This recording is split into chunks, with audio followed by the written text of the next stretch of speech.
Une fois on a terminé cette opération, bien sûr, et vous avez bien importé des objets à partir du site qui s'appelle Bibliocad, exactement, c'est-à-dire vous avez bien importé des objets DWG, on est d'accord? Et je vous rappelle que DWG, c'est l'extension native de AutoCAD et vous avez importé plusieurs objets. Ce sont des objets au choix. Je préfère vraiment qu'ils soient DWG. Et une chose très importante, gratuit de préférence. On est d'accord? Bien sûr. Il faut se connecter avant de quoi que ce soit, c'est-à-dire vous êtes censé normalement de faire la connexion.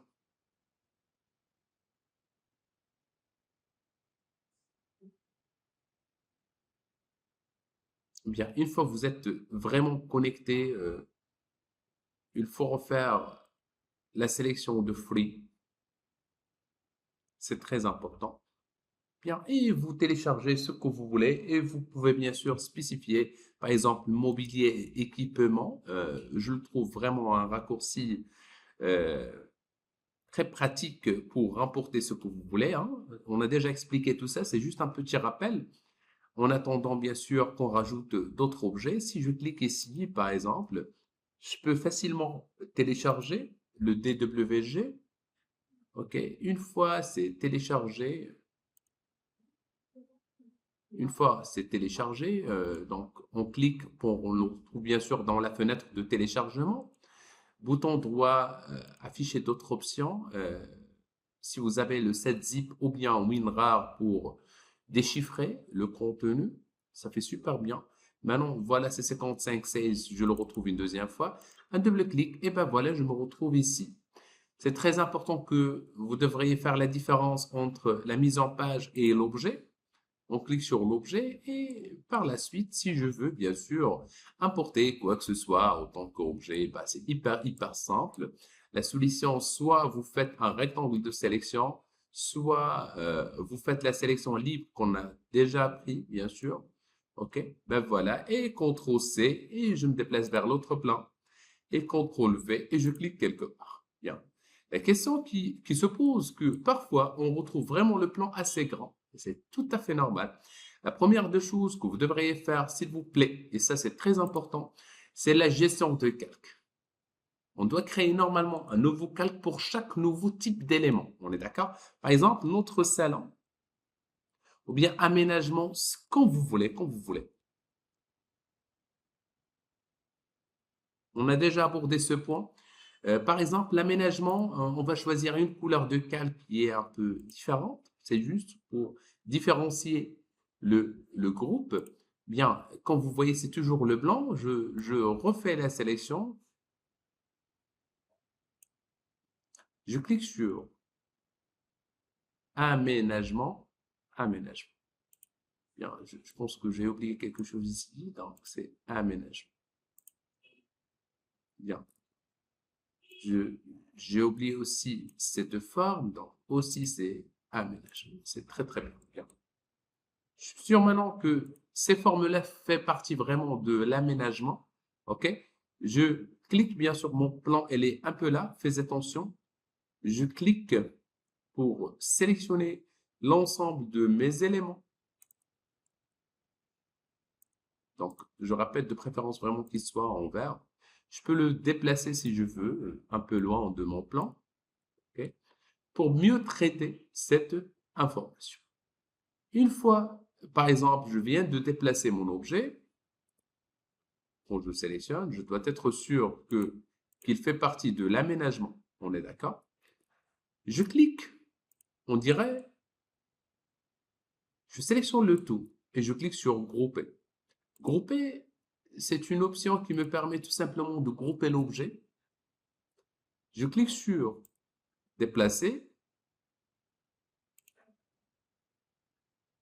et j'essaie de déplacer mon objet ici. Mais malheureusement, mon objet est assez grand par rapport à cette fenêtre. Mais quand même, je le déplace. On a pris une technique qui est hyper importante la dernière fois. Supposons que je veux créer juste une ligne. Ça peut être juste une petite ligne. On est d'accord? Une ligne en mode ortho. On dirait que je veux une ligne, par exemple, avec 3 mètres. Je tape 3, entrée. Entrée. Maintenant, on a une ligne et on a un objet. Un très très grand objet, comme vous voyez. Bien. Qu'est-ce que je peux faire?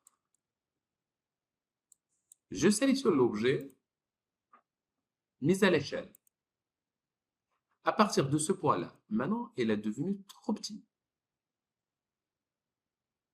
Et bien voilà. Je peux travailler manuellement si je veux. La plupart des gens travaillent manuellement. Mais si on veut vraiment y aller très très loin, allons-y, je peux même supprimer cette ligne. Si je veux vraiment, écoute-moi très attentivement, le fait de déplacer mon plan, ce petit plan, par exemple ce point-là, c'est l'extrémité. Je désactive un peu le mode ortho. C'est un groupe. Par exemple, je veux mettre le plan ici. Pourquoi? Parce qu'il y a un point de départ, tout court. Si je sélectionne mon objet une deuxième fois, échelle, à partir de ce point-là, une deuxième fois, je tape R, comme on a fait la dernière fois, référence. Il vient de me dire, il est où? Où sont tes références? Je vais lui dire, par exemple, ce point-là et ce point-là. Par rapport à ce point-là. Et ben voilà. C'est-à-dire, je vais créer la forme de référence et je peux maintenant déplacer mon point où je veux. Par exemple, ici, autre. C'est à moi de voir. Par la suite, je sens vraiment que ce n'est pas joli du tout, le fait de trouver un salon ici. Peut-être que vous allez me dire, bah non, c'est bien. C'est une question de choix. On est d'accord si vous voulez vraiment séparer l'entrée. Bien, par contre, si vous voulez faire le contraire, vous cliquez sur miroir, vous sélectionnez l'objet, entrée. À partir de ce point-là, vers ce point-là, je peux travailler dans notre cas de figure avec le mode ortho, qui me donne vraiment la symétrie. Et effacer les objets sources, ben oui, je veux vraiment effacer. Par la suite, je déplace un tout petit peu mon objet.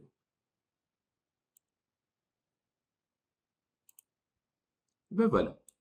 C'est-à-dire, c'est hyper simple, le fait de bien gérer les objets. Une fois que vous terminez, ben c'est juste un récapitulatif bien de ce qu'on a fait ensemble. Je clique sur le menu Annoter pour la première fois. On clique sur Annoter. Une fois on est dans Annoter, je clique sur Linéaire. Aligner. Linéaire. Aligner. Je clique sur ce premier point et je clique sur ce point-là. C'est le début de la fenêtre. Et je clique quelque part ici.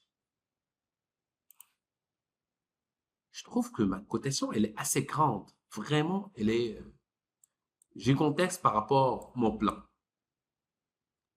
Pour notre cas de figure, je reste toujours dans Annoter et je clique sur la petite flèche qui se trouve ici, Modifier.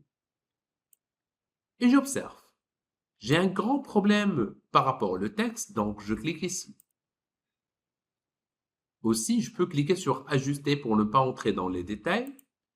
Et on dirait que j'ai une valeur de 1. Une valeur de 1 qui est vraiment assez grande. OK? Donc, je tape point 1, c'est-à-dire diviser la forme ou bien le volume que vous voyez par 10. Si je tape point 2, c'est divisé par 5. C'est tout à fait logique, OK? Je clique sur OK sans entrer dans les détails. Et ben voilà. Si je trouve que la cotation est bien, on est d'accord. Je clique une deuxième fois. Je sélectionne et je supprime. Je clique une deuxième fois ici, modifier. Je trouve que 0.2 est assez grand. Je mets 0.1. Je retourne vers les lignes un tout petit peu. Comme vous voyez, il y a les lignes de cote, il y a les lignes d'attache. Les lignes de cote et les lignes d'attache. Bref, je peux, par exemple, y aller vers les lignes d'attache et désactiver les lignes d'attache. Essayez de voir ici ce qui se passe. Les lignes d'attache, la ligne 1 et la ligne 2.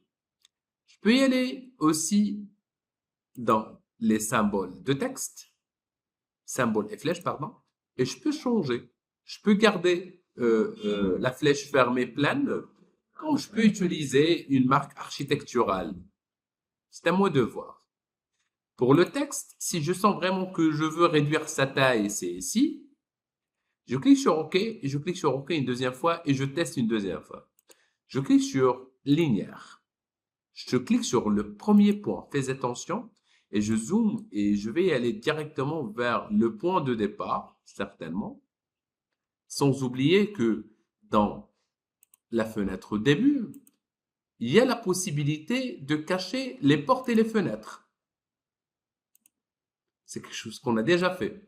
C'est-à-dire, je peux vraiment gérer mes choses. Je peux cliquer ici aussi et insérer un autre calque qui s'appelle cotation, ça c'est mieux, avec une couleur qui est un peu différente, c'est l'orange un peu, et je clique pour que la cotation soit activée et soit le calque actif, c'est-à-dire je travaille directement dans la cotation.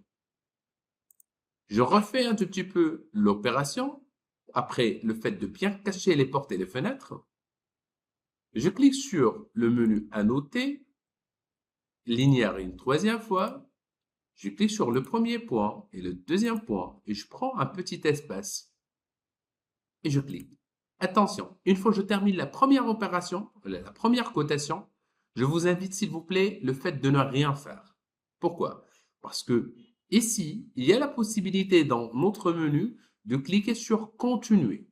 C'est quoi continuer? C'est-à-dire appliquer tout ce que vous avez fait ici en cliquant juste sur des points. Le premier point, l'autre point, l'autre point, l'autre point et l'autre point. Et j'arrête. C'est pas possible de faire autre chose. Entrée. Je refais la même opération linéaire entre ce point-là et l'autre point. Il y en a 10 certainement. Je refais la même opération linéaire, ce point et ce point. J'essaie de garder un peu la même distance. C'est très important. Et je garde aussi le mode ortho. Je clique, continue, ce point-là, ce point-là. La même chose, c'est juste des clics simples. On ne peut pas changer bien et entrer pour arrêter. Linéaire une troisième fois. Entre ce point-là et ce point-là, je garde un peu la même distance. C'est juste un peu visuel. Si vous voulez, bien sûr, vous pouvez créer un petit rectangle, carré ou quoi que ce soit. Continue. Ce point-là, je travaille avec l'accrochage, c'est-à-dire, je suis sûr et certain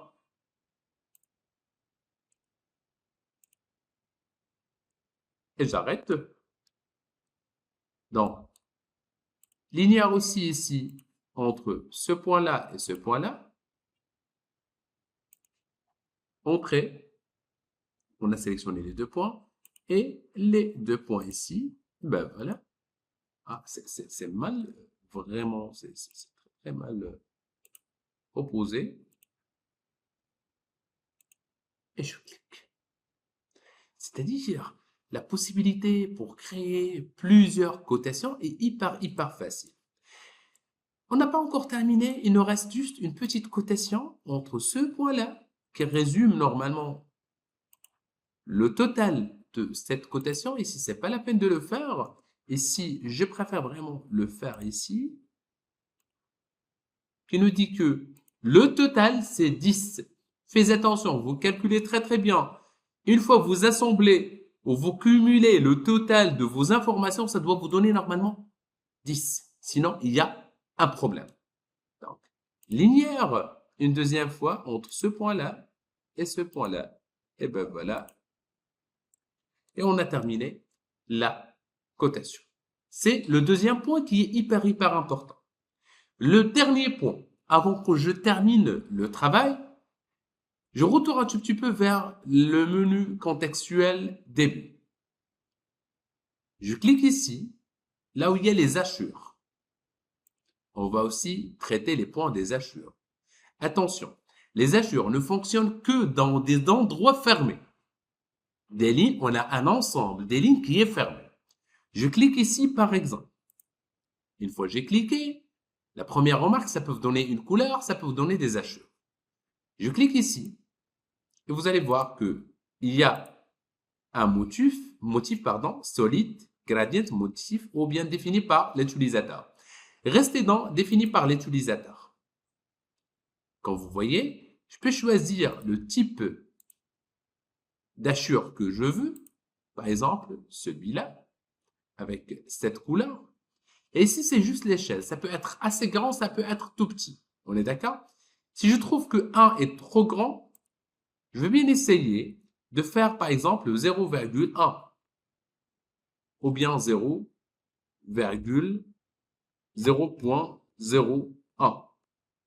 Et je dois vérifier, bien sûr, la valeur donnée par la cotation. C'est-à-dire, quand vous voyez maintenant, un double-clic, pardon, un double-clic juste là où il y a la cotation, ça me donne bien sûr les informations nécessaires. Ici, j'ai utilisé 0,0.01, ok? Je peux utiliser moins que ça, c'est-à-dire 0,001 qui me donne ça.